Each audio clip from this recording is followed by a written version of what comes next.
Well, part of it, part of this process was, and this goes to the criticism of there not being a plan, which I think is a bit of a misunderstanding or a misrepresentation, because we did study the whole. We did have a pretty deliberative process to study how to get a facility like this built for the people in New London without having to devote a lot of taxpayer resources to it. So that involved finding a partner.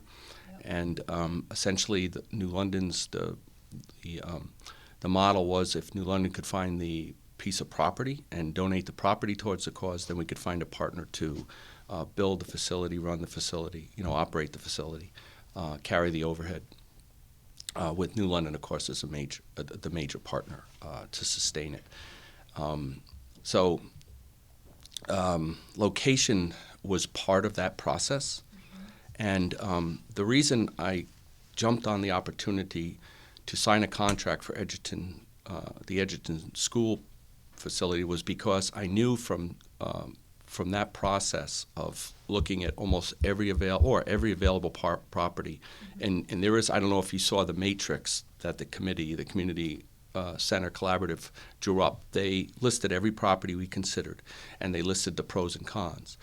And the Veterans Field area, Veterans Field was initially selected as a site for that, and that was not going over well with the neighbors there, and there was a very vocal opposition to it. I don't know how large it was, but it wasn't an opposition that I was willing to take on at the time.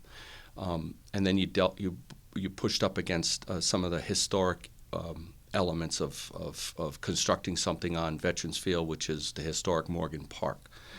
So myself, I shifted my attention to Edgerton School, paying attention to what the developer was doing there. And the contract that I ended up signing was actually probably the second or third attempt to negotiate an agreement with that developer over the course of the last 2 years during this process. I would have brought a contract from that developer to the last council that I served on. Could I have gotten an agreement from him at the time?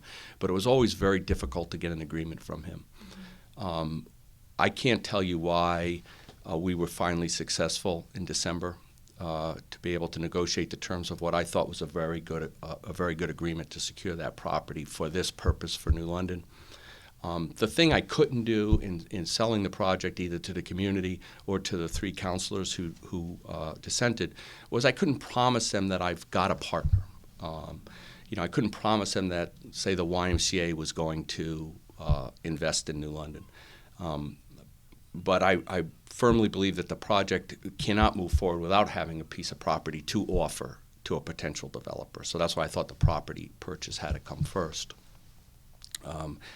It's a disappointment that it didn't work out, but that location, from the work of sitting on the community center collaborative for 5 years, that location seemed to be the place that it could really be successful in New London, because of mostly demographics and the fact that one thing I learned is you draw a recreation center like that.